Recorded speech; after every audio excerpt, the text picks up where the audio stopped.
Welcome everybody to the fourth Decentralized AI Agent Alliance Agent Privacy and Security Subgroup.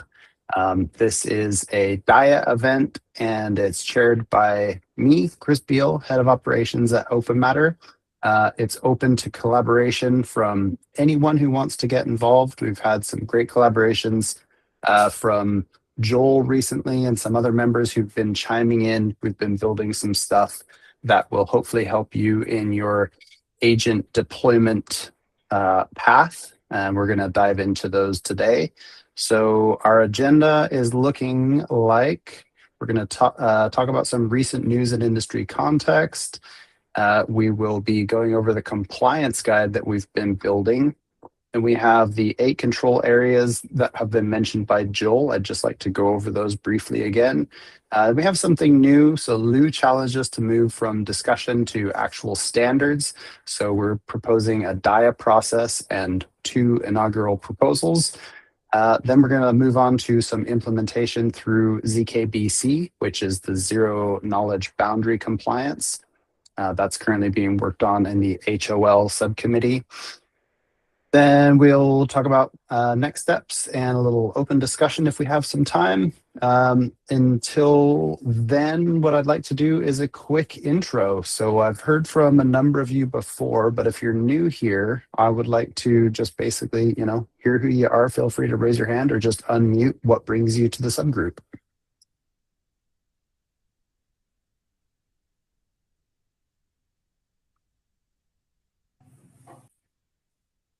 Go ahead, Alula. Yeah.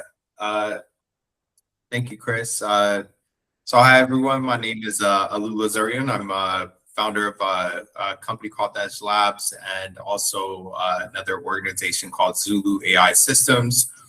I'm part of the HOL program. And so Chris was sharing today about some of the work that you're doing in the privacy space. And I've been, a huge, follower, supporter. I'm part of, I think Edge Labs is part of the Decentralized AI Alliance as well. So I think all the different subgroups and everything is awesome. It's first time sitting in on this call, but huge fan of Lou and everything that the organizations are doing together. And also great to see a lot of familiar faces here. So nice. So I'm just, here hanging out.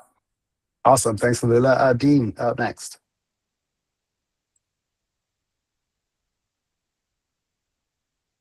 Oh, Dean, we can't actually hear you. I can't see that you're muted. There we go. How about now? Oh, there you go. Go ahead. Great. I'm Dean Tribble. I'm CEO of Agoric, which is a blockchain company, but we're building, we've a lot of our history has been about, enforcing the rules executed by software, where agents in some sense are fancy software that's very powerful, but can go off the rails. And so we're building a product to do guardrails for agents that are operating in Web3. With single point of entry, and you get really to enforce a mandate on them no matter what the agent does. And so decentralized agents and how do you make the world safe for them, which lets you then unleash them to get their power is kind of what we're about. One of our board members knows Lou and pointed me at this too, and so I'm just learning what you guys are about and how it works and that sort of thing. So I'm looking forward to it. Nice. Welcome, Dean. Next up we have Marcus. Okay. Hey, everyone. Can you guys hear me? Yep. Sweet. Hey, how's it going, everyone? So my name is Marcus Smith. Many of you may know me as the Stand With Crypto Delaware chapter president. Also, in addition to that, I was actually invited here based off of Lou Kerner. Recently became the official organizer for Stand With Crypto, for Crypto Mondays Delaware.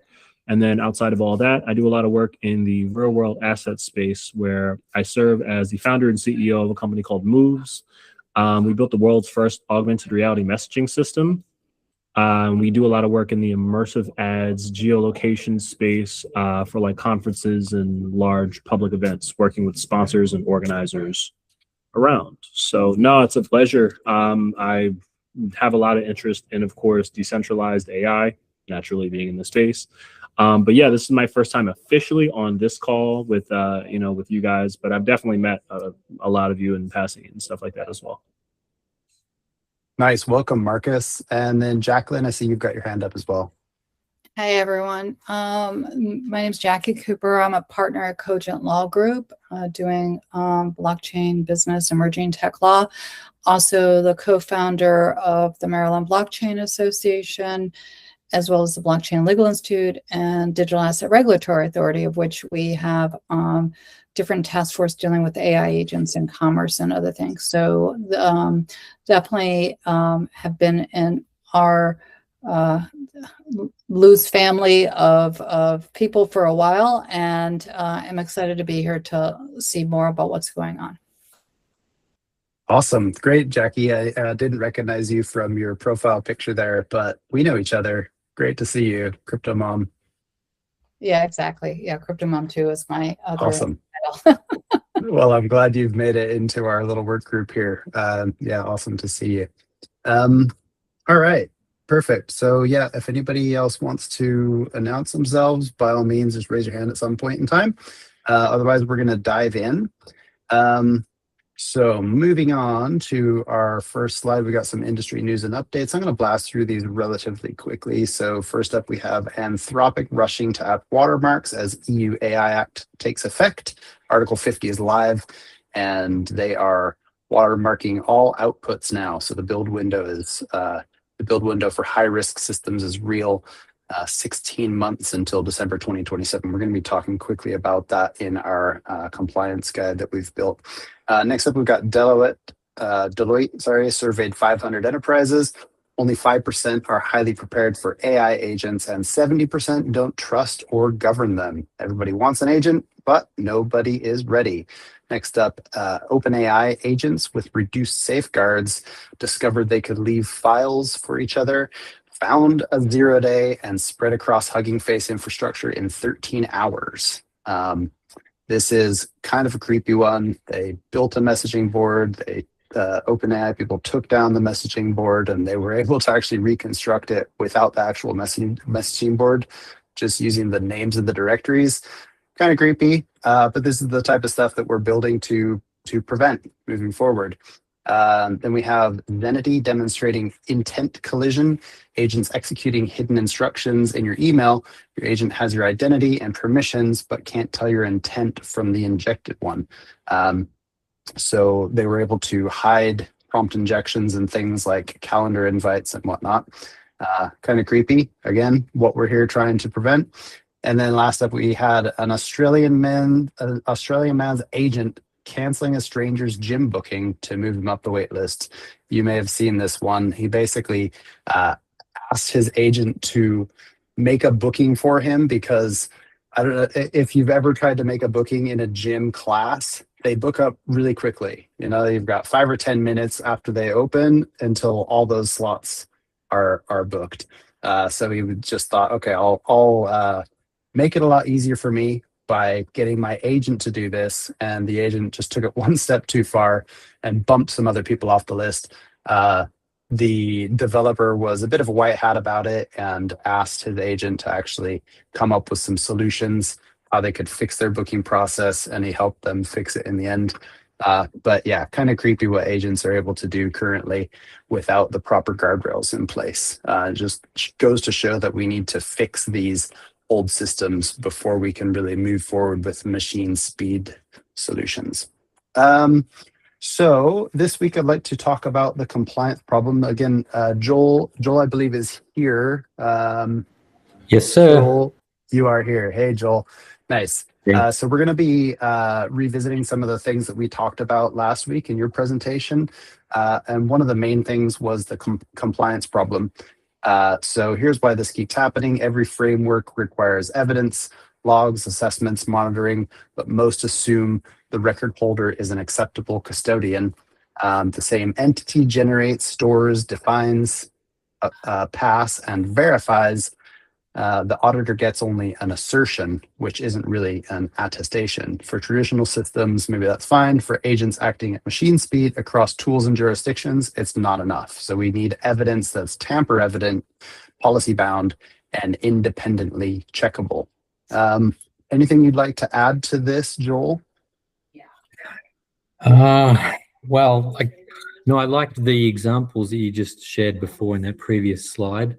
There's a lot more besides those that are happening, and certainly conversations that I'm having with people globally now, interesting and focused on similar kinds of issues and how did they resolve them. So yeah, that's what I've been working hard on. But yeah, this is a good summary so far.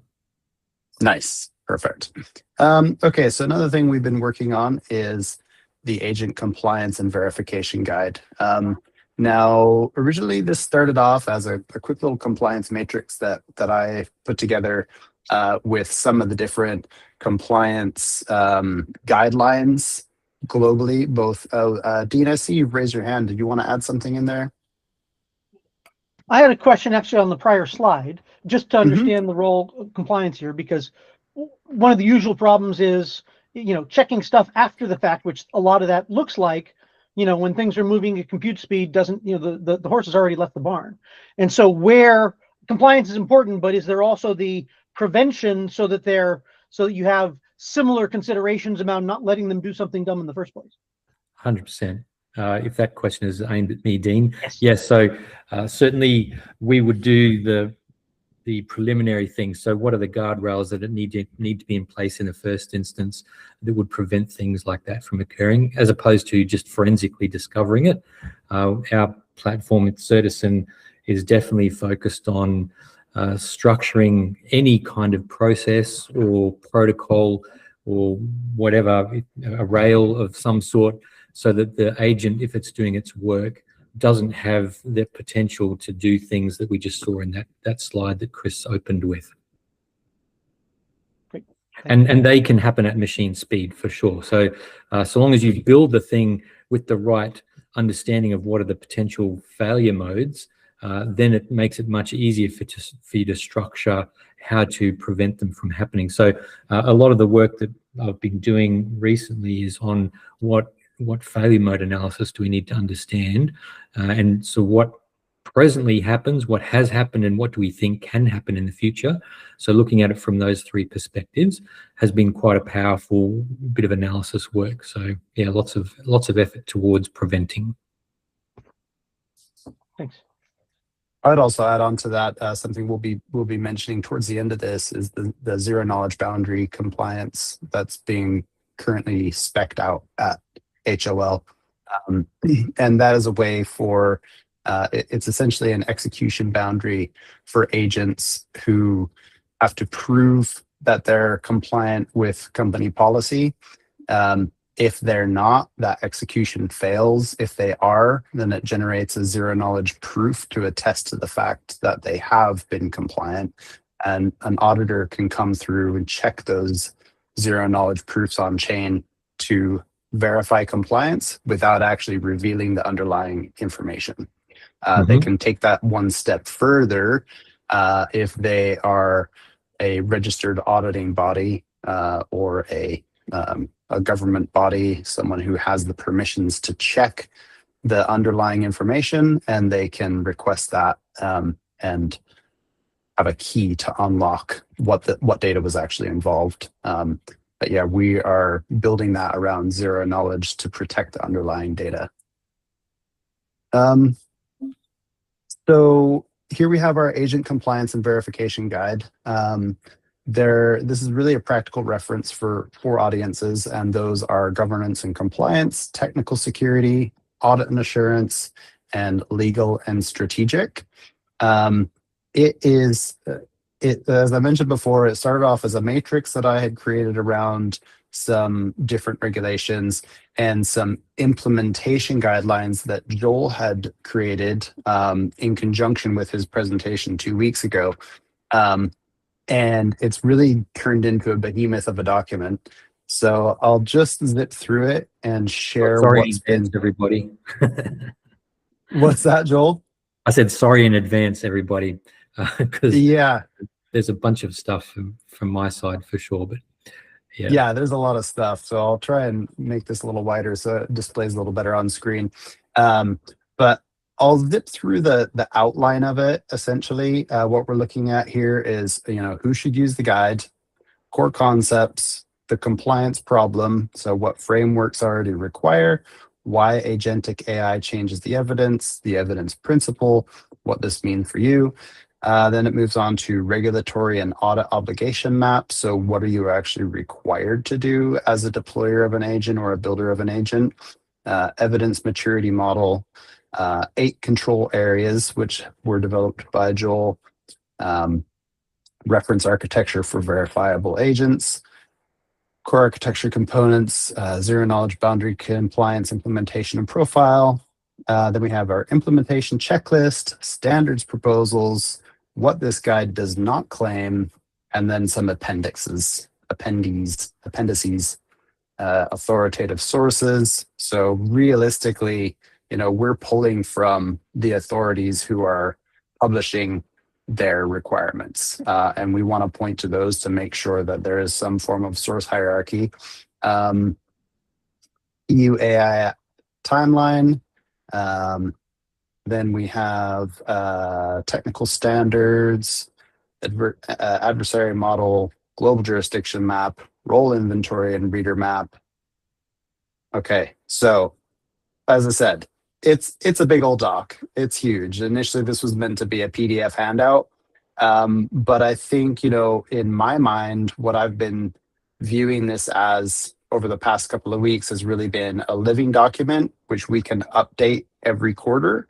And this will live maybe under the DAIAA webpage, something like that.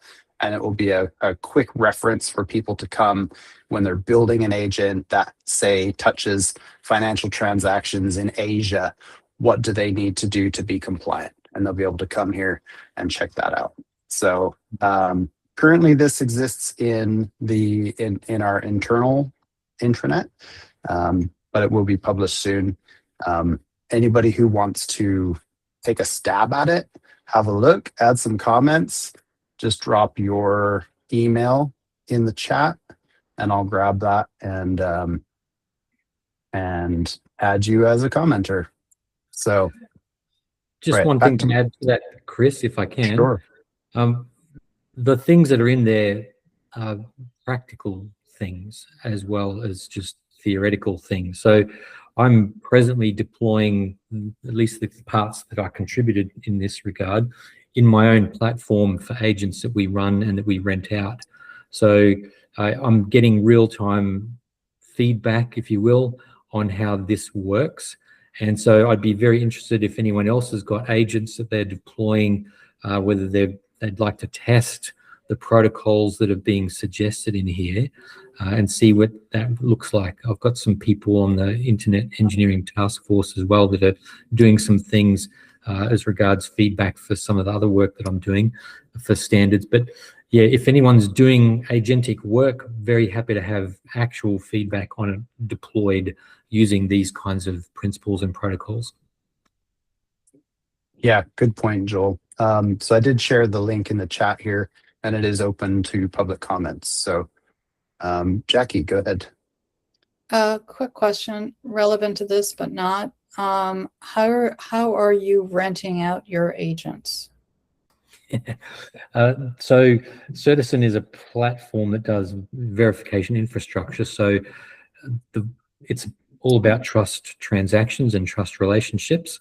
And so in order for us to manage other people's trust transactions, Citizen itself is built around the idea that it would hold itself to the highest standard. So there are 33 currently global regulatory standards like ISOs and NISTs and CMMCs and DORAs and GDPRs, etc., that we constantly run against the platform. So the standards that we are adopting, we now can agentically sell that to a client. So if someone says they've got an ISO 27001 compliance certification, we have an agent now that can do continuous monitoring of their posture to see if they maintain that standard throughout the in-between audit periods. And so that's just one example of how we're using what Citizen does for itself and then turns that into a commercial SKU. Okay. And is that to to have your company profit from that, or does it help lose this group? How does that, where's the economic thread there, or is there? Yeah, so I guess standards like, say, ISOs or whatever, or it's something that you load up onto the IETF or the IEEE or any of those other different HOL standards organizations, as a contributor to that, that's something that you're trying to demonstrate thought leadership in. But Certicen itself has already drafted and is deploying these sorts of things. So it's an active part of what verification infrastructure does. So there is some commercial element to that. And us refining it through real-time feedback from either customers or contributors to other standards is benefit, not just to Certicen, but I think more broadly. So those stories that Chris mentioned at the front end of this presentation, the sorts of things that we're trying to prevent, which is what most people here would be actively participating in for that reason. So there is, yes, some commercial gain on the side of Certicen, but we're already deploying those. So it's not necessarily that it's going to create new opportunities. It's just perhaps refining some of the things that we do in the standards that are not yet official. Yeah, I don't see commercial gain as a bad thing. I'm just trying to figure out the flow of economics here, just because I do see different ways to do business with this, and to benefit, who's ever been contributing to this. So that's why I'm asking the question in terms of how, because as everyone knows who's here, this is just the tip, and there's in 5 years, you're laying the foundation for what a lot of people don't realize is happening. So yeah, so happy to continue the conversation, afterwards, but I see a lot of cross applications, and that's why I was asking this. Yeah, great. Back to you, Chris. Yeah, that's a really good question, Jackie, and it actually raises the point for everyone here that, we're not here to not make money. We're not here specifically to exploit what DAIAA is offering us as a platform, but we're here to contribute. And also, if we can make money on the side, that's really what it's all about, is to push the industry forward in the right direction. And if we find a way of monetizing that, then that's great. Open Matter ourselves, what we do is we monetize our network. So when people are creating proofs or pushing private compute through our network, that's how we're earning. And Joel, if you're renting out agents or other compliance standards that you're able to provide for people at a fee, that's all part of it. And if anyone else here in the group wants to contribute in a way that also helps them profit, that's what we're here for. But I think, in the end, if we can stick to the main point of the group, I'm going to bring up their website here because I know there's a DAIAA mission, and I don't know it off the top of my head. To create a better world through decentralized AI agents. The mission is to foster the development and proliferation of decentralized AI agents through education, activism, research, and events. So yeah, that's what we're here doing. And we don't need to be martyrs for it. But yeah, really great point, Jackie. Let's do this together, and let's all rise the tide and the ships. Yeah, no, I think that having an ethical marketplace and knowing which businesses are creating the standards is really important. And that's the reason why I ask, is because I want to support that too, because again, we often get referrals or ask, okay, who should I talk to? And it's important to be able to know who to refer back to that is kind of taking the lead. So perfect. So the next item on our agenda is these control areas and maturity levels. So we've got the 8 control areas. I'll just zip through them, and then I'll open it to Joel to see if you'd like to add anything. But these are things that you need to be looking at in your deployments. An inventory and shadow AI discovery, what's actually running, including what nobody approved. Model and data provenance, so where the model and data came from and whether that is reconstructible. prompt and output governance, what goes in, what comes out, and what's retained about both, logging, telemetry, and auditability, whether the record exists and whether it can be independently re-derived, use case classification and risk assessment, which uses fall into which regulatory class and on what basis, sanctioned application control, which applications are permitted and whether the control is enforced or documented, identity and access control for AI, which identities a system acts under and what authority that identity carries, incident drift and escalation response, what happens when behavior changes and whether anyone finds out in time.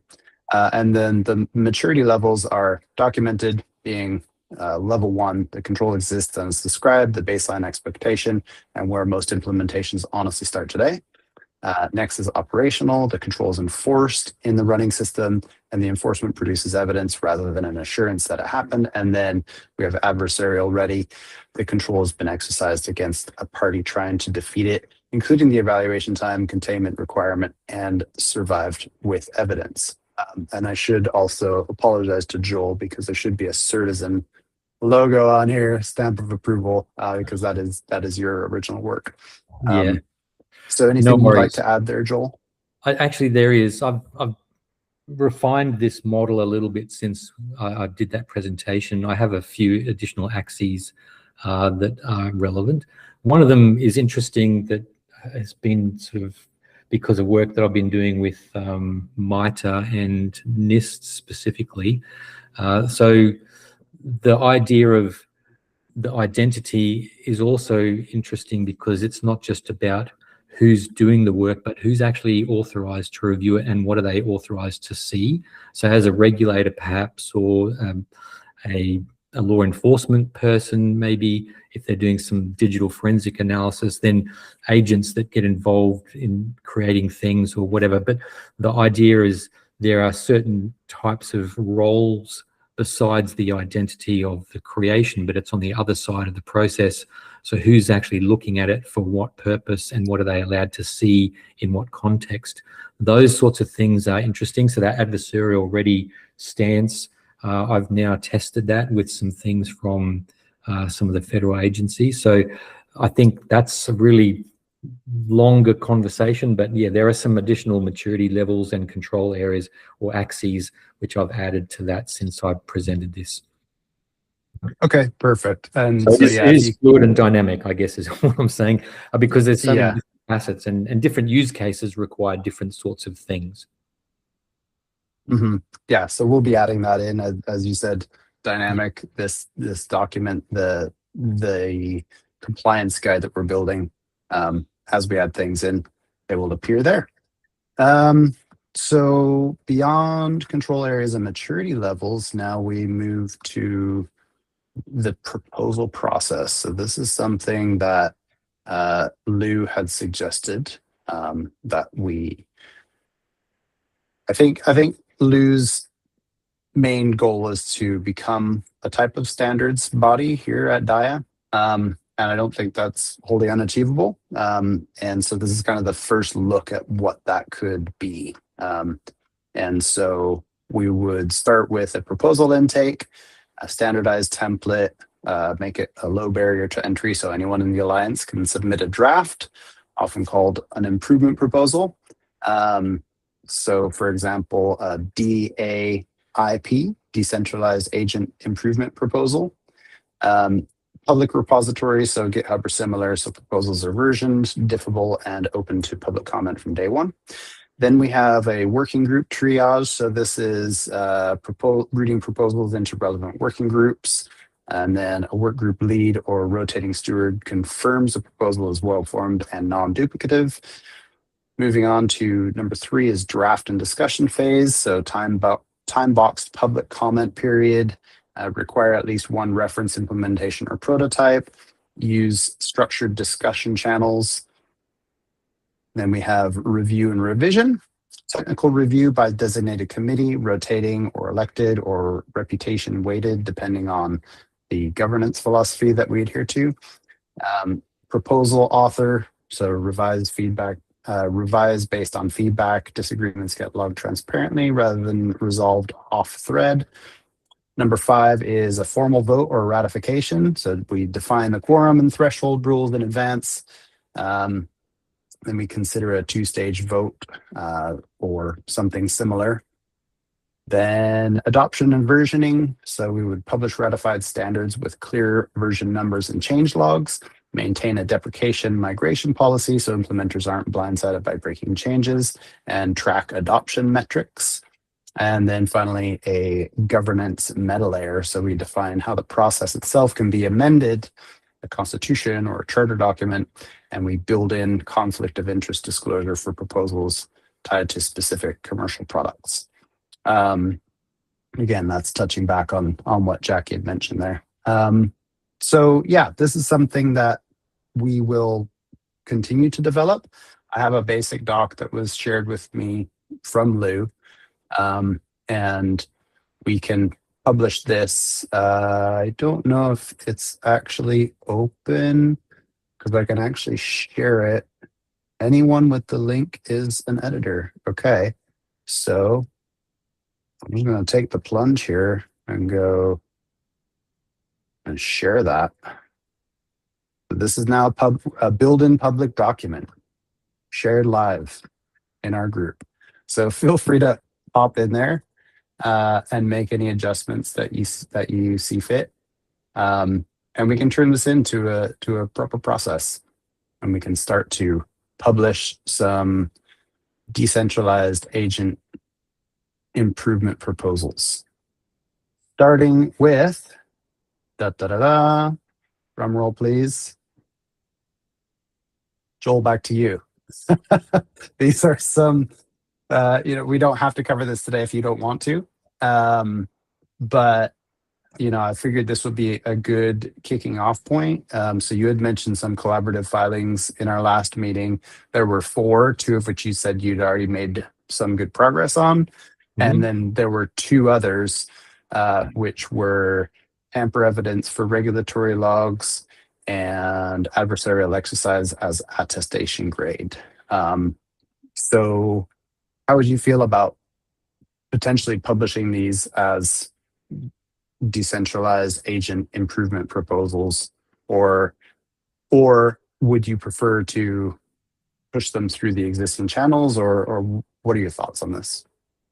Yeah, so I think the channels are complementary. I'm involved in a few different standards organizations and groups, and so I don't think there's any reason to not share it here and collaborate here.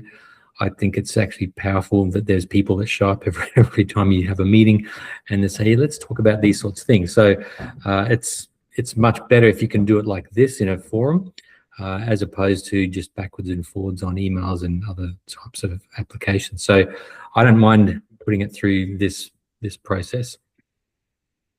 So if anyone wants to be a participant in those, so there's some really meaty subject matter there. So tamper-evident for regulatory logs and adversarial exercises attestation grade.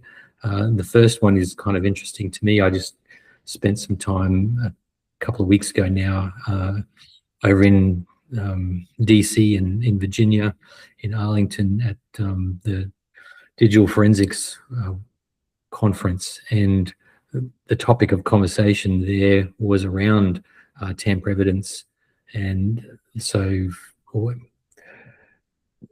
evidence tampering and prevention of those sorts of things. And digital evidence is one of the hardest things for people to resolve against. And very many times, I just did actually a big lit review on that this last week, globally over the last 25 years, the sorts of things that have been happening with digital forensics and why cases failed. And so that's what I mentioned before about failure mode analysis is an interesting thing to study, because it helps to see where the gaps are from a regulator's perspective, or someone who's actually involved in upholding the law. What things are required that allow you to prevent or present evidence that is substantiable.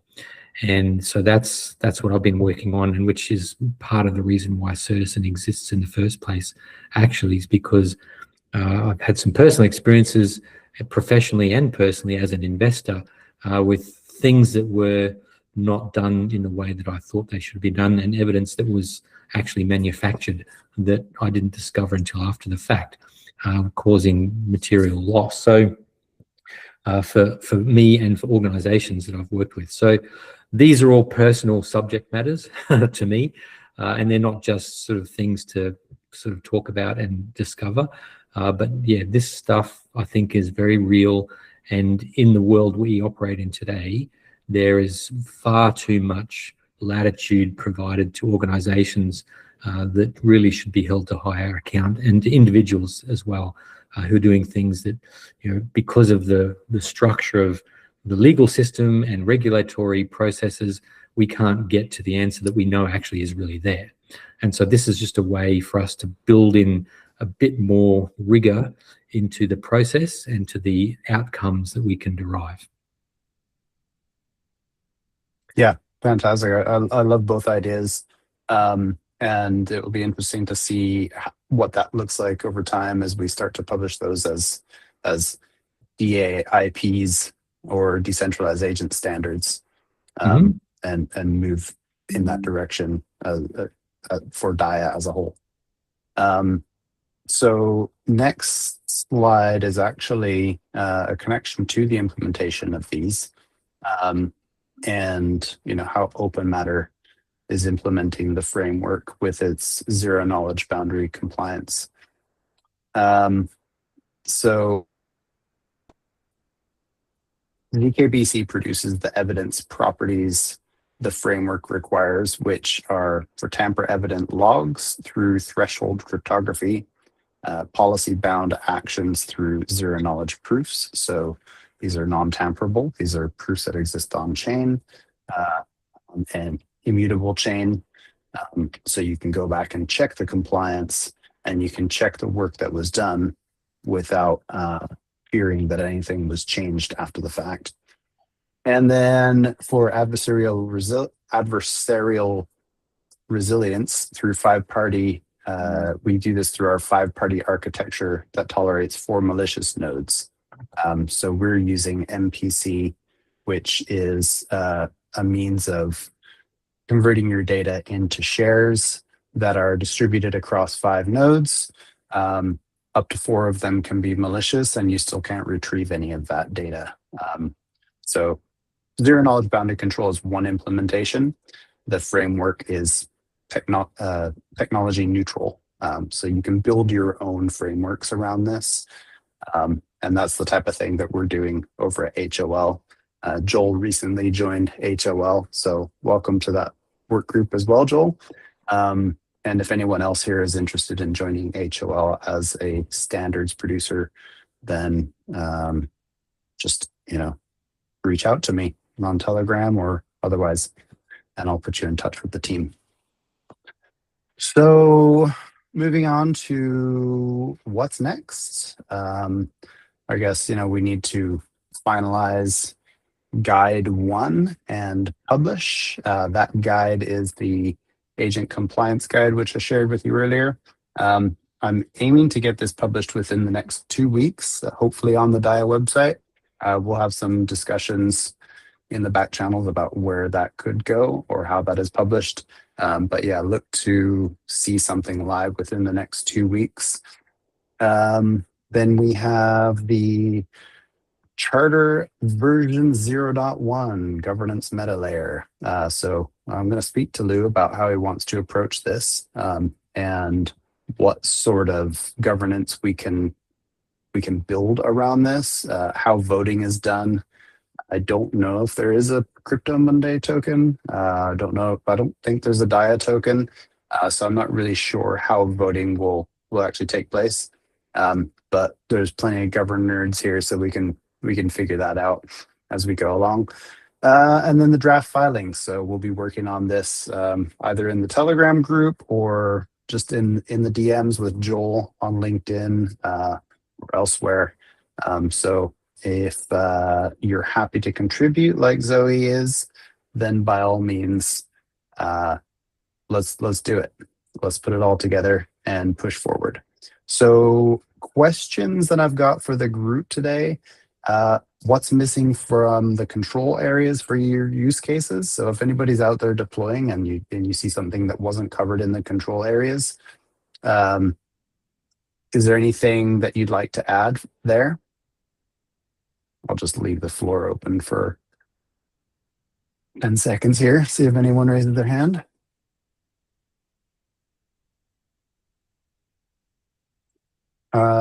Next question is, how are you currently handling the attester equals the verifier problem?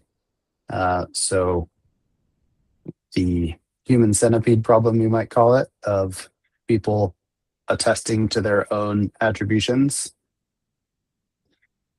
Feel free to jump in, raise your hand. I think, as far as attestations go, this is something, I don't want to put you on the spot, Zoe, but this is something we've been speaking about in other groups. Did you want to quickly mention Ledgerless and the attestation framework that you're building there? Hey, sorry, what should I, in general, the attestation for Ledgerless, or in what concept? Yeah, just in general, the attestation framework that's being built over at Ledgerless. Yeah, hey guys, Zoe here. I just shared our website actually in the chat as well, so you can check it out. What we provide is secure hardware. So we are actually trying to, or not trying, I mean, we are pushing the policy enforcement from software level onto hardware level for autonomous systems in this concept here. And remote attestation is very important for devices that are not in the same physical space and need to actually verify or remotely attest that they are allowed to join a network. And we are enforcing these policies on a chip level. The chip is open source. It's a RISC-V CPU chip, 22 nanometers, so very innovative chip itself. And remote attestation that some of you might know also from the TE space. Some TEs, trusted execution environments, are able to do remote attestation, but we are doing it on the chip level itself, if this helps. Yeah, perfect. That's exactly what I was looking for. Okay, cool. Yeah, adding one thing, just it's a point of differentiation actually. So we've developed a process that doesn't require trusted hardware and still can do the attestation. So there's another, I mean, there's more than one way to do that. And certainly certain entities will require trusted hardware, but we've been pioneering a way to work around that. So because supply chains for hardware are sometimes compromised and there's levels of trust which people want to get, tried to figure out if there's another way to do it without having trusted hardware. And so far it looks positive. So Zoe, be interested to talk to you about that, perhaps whether that could be complementary to what your team is doing at Ledgerless as well. I would, just to clarify this here very quickly, the fact that the chip is completely open source, meaning the firmware and the design of the chip can be verified on boot level 0, which is the lowest level of the chip itself. So the trust or the risk of trusting the supply chain you just raised is not a problem, because let's say an American company orders the chip from TSMC, which is in Taiwan, they don't have to trust TSMC. The chip arrives, the design, the whole blueprint can be verified. And the fact that you have remote attestation on top, which is the firmware level, you can anchor this firmware on boot level 0 as well. This is what we provide. So I understand the risk here, but we are overcoming this by actually having verification from boot level 0. Interesting. Yeah, boot level 0. Yeah, don't get lower than 0. So good for you. Exactly. No, because I mean, you should not trust secure hardware if you can't verify it from the lowest level, right? And this is what in the TE space has been discussed for a long time. I used to work on TEs, but in the end, you need to trust who actually develops the TE. So we now moved on and say, how can we actually create a chip that can be fully trusted and you can deploy whatever is wanted in boot level 0. But happy to continue this offline. That's cool. Yeah. So working with an Israeli company called Secret Network with Alex Seidel. Yeah. So I know them very well. Yeah. Eric Forst and me and him did an agentic AI trust stack demo a few weeks ago. And that was kind of another version of what we're trying to demonstrate here is that you can attest things. And so in that process, Citizen sits above all of those things. It's not interested in the transaction or as a participant. It verifies and attests each party in that trust stack, what they're actually doing. Did they operate within the controls? Did the agent do what it's supposed to do?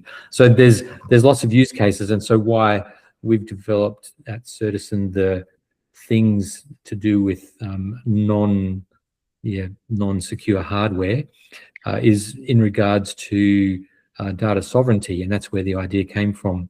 It was looking at how does data sovereignty work in places where you actually can't confirm that it really is sovereign and that the things are secure in the way they need to be. So anyway, a longer conversation offline for sure.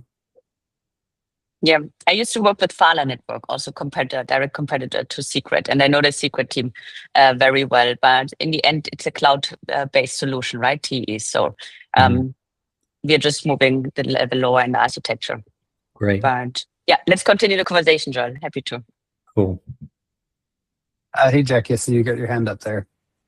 I do. I've been enjoying the conversation and learning a lot, but I've also been thinking about that we're talking about applications that a lot of people might not understand on many different levels.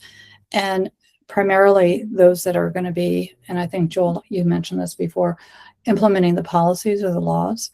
And so that's where I think the everything hits the road.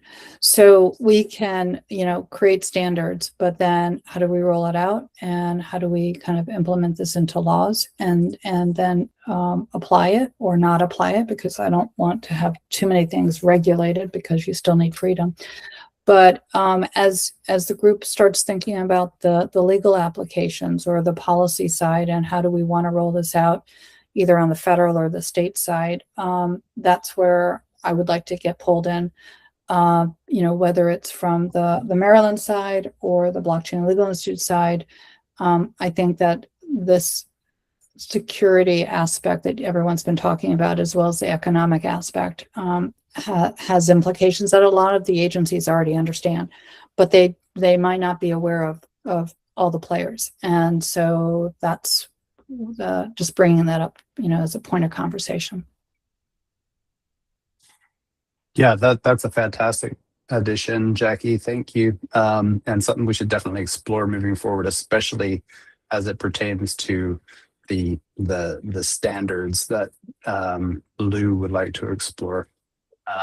So yeah, perfect. I think, do we have Dean? Did you just raise your hand, or maybe Alula? Hey, Alula. Hey, Chris. Just to maybe add to